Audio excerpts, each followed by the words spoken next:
हे राजन, इस कठिन तपस्या का कोई विशेष उद्देश्य? प्रभु, आपके आशीर्वाद से संतान प्राप्ति का वरदान चाहिए।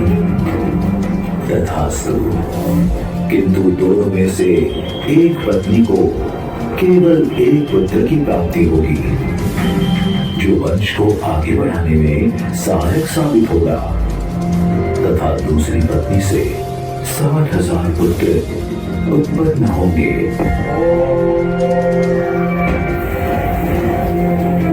कुछ समय बाद उन्होंने एक महान अश्वमेध यज्ञ करवाने का निर्णय लिया।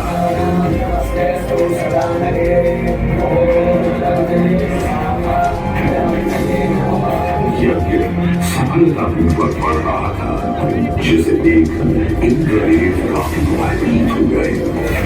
उन्होंने हिमालय पर पहुंचकर राजा सगर के उस घोड़े को छुड़ा लिया।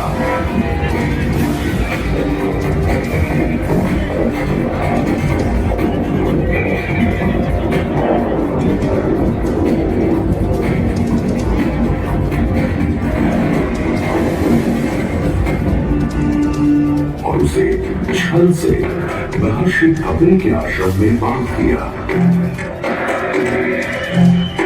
सूचना मिलते ही सगर के 60,000 पुत्र घोड़े की तलाश में लग गए।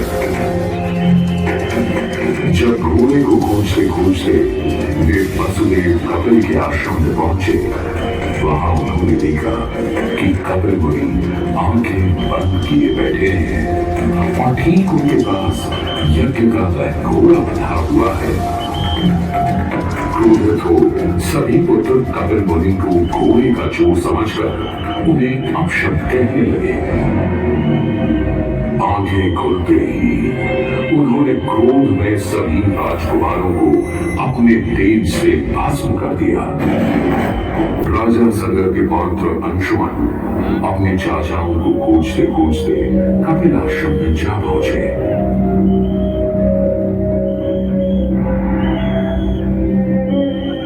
उन्होंने वहां भूमि पर अपने 60,000 चाचाओं के भस्म हुए शरीरों की राख पड़ी देखी और दुखी हो गए। कपिल ने वहां घटी घटना की कथा पर पहुंची, जहां भगीरथ के पूर्वजों की राख पड़ी थी। उस राख का गंगा के पवित्र जल से मिलन होते ही सगर के सभी पुत्रों की आत्मा स्वर्ग की ओर प्रस्थान कर गई।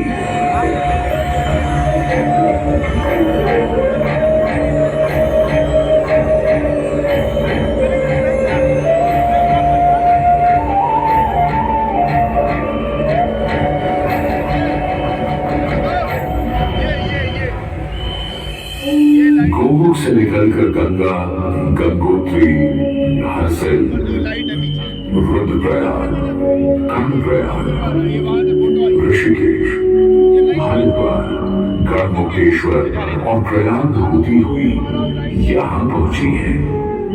वाराणसी, काशी, शिव की काशी, जहाँ आकर वर्मा और असी से मिली है। अनगिनत धाम, असंख्य मंदिर, श्रद्धा, परंपरा और आस्था का केंद्र काशी, अविभक्त क्षेत्र, जिसे गंगा के प्रवाह ने और अधिक प्रासंगिक बना दिया। यही काशी में गंगा एक बार पुनः शिवांगन में आ पहुंची।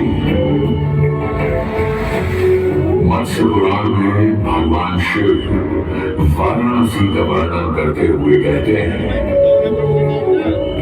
वाराणस्यां नदीं सिद्ध गंधर्व सेविता प्रविष्टा त्रिपथा गंगा तस्मिन् क्षेत्रे महाप्रिये।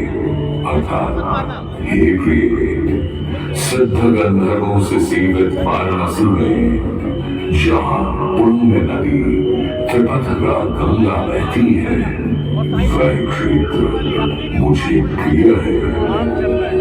आइए सब मिलकर मेरे साथ बोलिए, हर हर महादेव।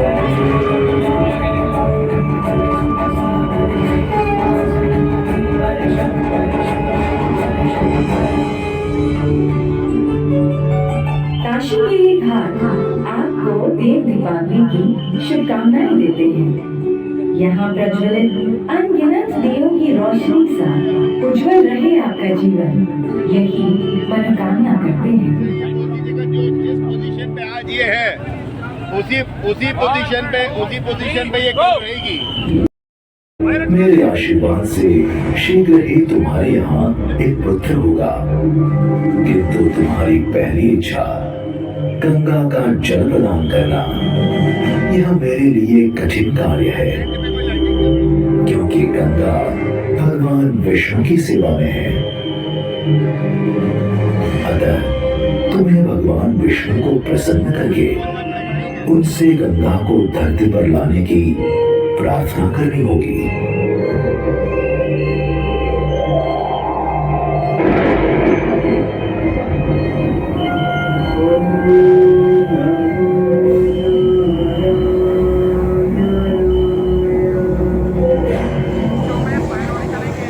और लंबे समय तक कठोर तपस्या करने के उपरांत भगवान विष्णु ने भगीरथ को दर्शन दिए तथा उनसे वरदान मांगने के लिए कहा। भगीरथ ने भगवान विष्णु से भी अपनी प्रार्थना दोहराई। तब भगवान विष्णु ने कहा, भागीरथ, गंगा बहुत चंचल है और जब वे अपने पूर्ण वेग के साथ पृथ्वी पर अवतरित होगी तो उनके वेग को पृथ्वी संभाल नहीं पाएगी और वे सीधे पाताल में चली जाएगी। यदि गंगा के वेग को संभालने की किसी में भी क्षमता है तो वह है केवल महादेव जी में। इसलिए तुम्हें पहले भगवान शिव को प्रसन्न करना होगा, तभी तुम गंगा को धरती पर ले जा पाओगे।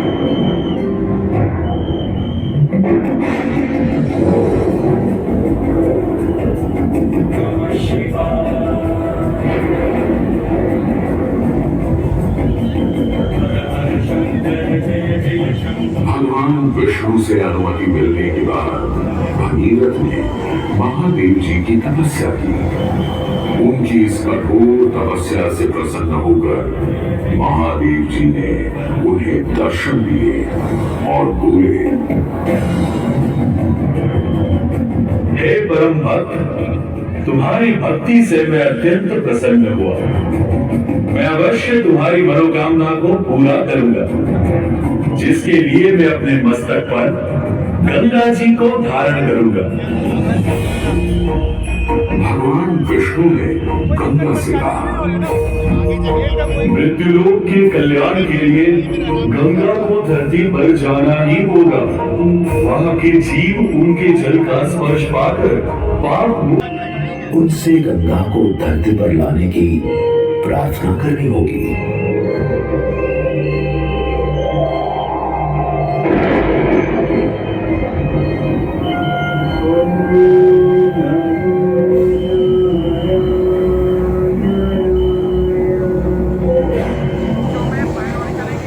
और लंबे समय तक कठोर तपस्या करने के उपरांत भगवान विष्णु ने भगीरथ को दर्शन दिए तथा उनसे वरदान मांगने के लिए कहा। भगीरथ ने भगवान विष्णु से भी अपनी प्रार्थना दोहराई। तब भगवान विष्णु ने कहा, भागीरथ, गंगा बहुत चंचल है और जब वे अपने पूर्ण वेग के साथ पृथ्वी पर अवतरित होगी तो उनके वेग को पृथ्वी संभाल नहीं पाएगी और वे सीधे पाताल में चली जाएगी।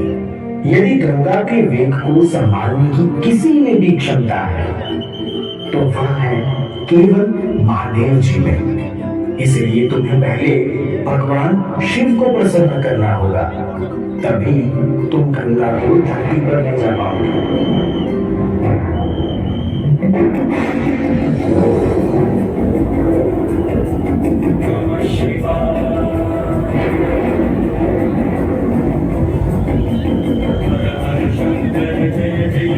भगवान विष्णु से अनुमति मिलने के बाद भगीरथ ने महादेव जी की तपस्या की।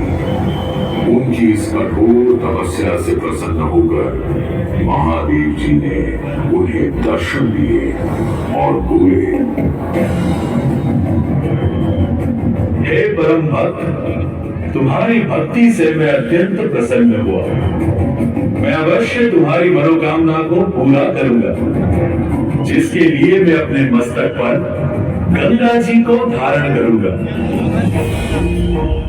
भगवान विष्णु ने गंगा से कहा, मृत्युलोक के कल्याण के लिए गंगा को धरती पर जाना ही होगा। वहां के जीव उनके जल का स्पर्श पाकर पाप मुक्त होंगे और उनका उद्धार होगा। भगवान विष्णु से आश्वस्त हो गंगा श्री हरि विष्णु चरणों से होकर वहां से चल गई।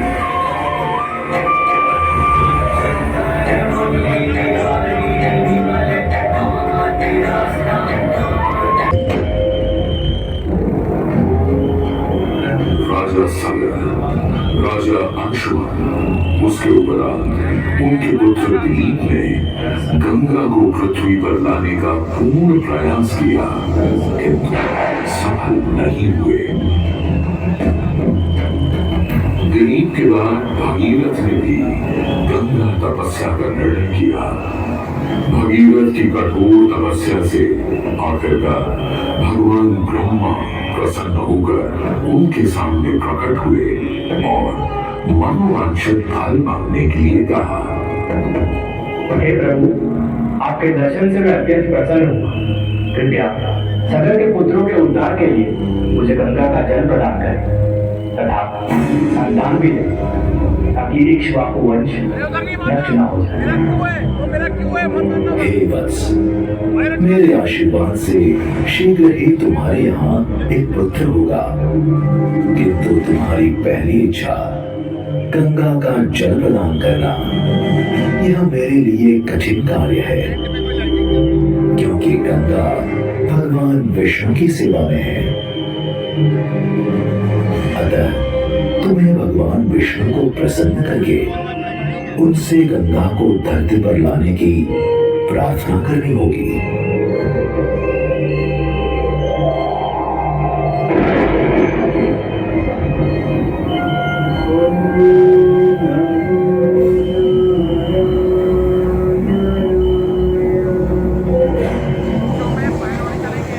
और लंबे समय तक कठोर तपस्या करने के उपरांत भगवान विष्णु ने भगीरथ को दर्शन दिए तथा उनसे वरदान मांगने के लिए कहा। भगीरथ ने भगवान विष्णु से भी अपनी प्रार्थना दोहराई। तब भगवान विष्णु ने कहा, भागीरथ, गंगा बहुत चंचल है और जब वे अपने पूर्ण वेग के साथ पृथ्वी पर अवतरित होगी तो उनके वेग को पृथ्वी संभाल नहीं पाएगी और वे सीधे पाताल में चली जाएगी।